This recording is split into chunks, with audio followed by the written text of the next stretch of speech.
Today, we're diving into the ancient wisdom of yoga. But here's the thing. Our guide isn't some guru on a mountaintop or a passage from a dusty old book. Nope. Our guide is a dragon, a very old and apparently very wise dragon named Zoran. And he has one last piece of wisdom to share with us. Right out of the gate, Zoran starts us off not with a yoga pose, but with a promise. And this quote, it really sets the stage for everything that follows. It tells us we're not just here to learn a few things. We're here to become guardians of something sacred. It's a pretty powerful and mysterious way to kick things off, don't you think? So, let's be real for a second. When you and I think about yoga, what comes to mind? Probably getting more flexible, building some strength, maybe finding just a little bit of calm in our crazy lives. And hey, all of that is great, but according to our Dragon Guide, if that's all we're aiming for, we're kind of missing the entire point. And you can see that difference right here. The things we usually strive for, a fit body, a quiet mind, Zoran just calls those pleasant side effects. He compares them to the glinting gold and silver you'd find in a dragon's hoard. They're shiny, they're valuable, for sure, but they are not the real treasure. So that begs the question, what is? Well, the real treasure, Zoran tells us, is waiting at the end of a very specific step-by-step path. And he's crystal clear about this. This is not some a la carte menu where you can just pick and choose the parts you like. It's a blueprint, a journey that you have to take in order, one that moves you from the purely physical all the way to the truly subtle. And here is that blueprint. Step 1. Asanas. These are the physical postures we all know. The point is to make your body a strong, stable vessel so it's not a distraction. Next up, you have pranayama, which is all about breath work. This purifies your energy and helps quiet the mind. From there, you learn to use the bandhas, which are these powerful internal locks that let you control and direct that inner energy, that inner fire. And only after you've mastered these first 3 steps are you even ready for the final goal, samadhi.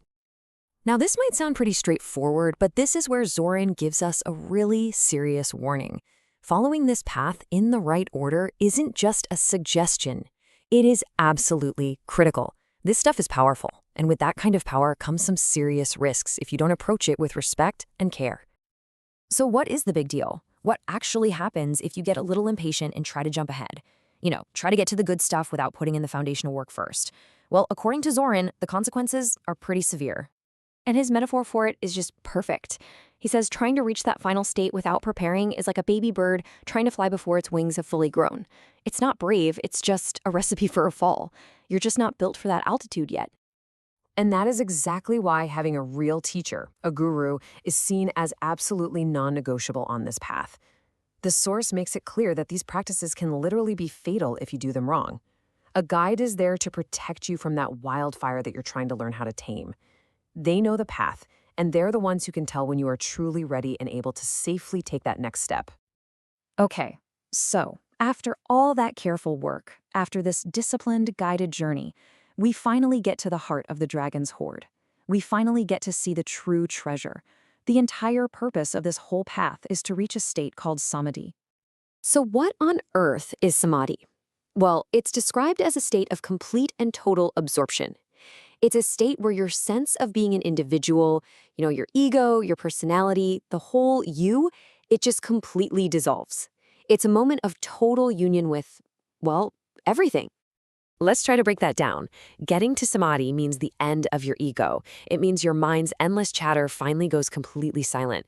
The metaphor used is just beautiful. It's like a pinch of salt dissolving into the ocean. Can you separate them anymore? Nope.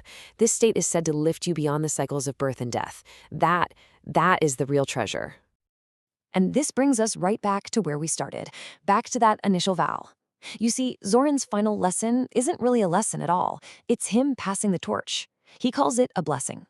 This knowledge, this flame of wisdom, it's now yours, and it's your job to protect it. So to finish, Zoran leaves us with a little trial of first stuff you can take. He asks you to sit down, spine straight, put a candle in front of you, and just watch the flame. As you breathe in, imagine your own inner flame growing. As you breathe out, imagine it getting even brighter.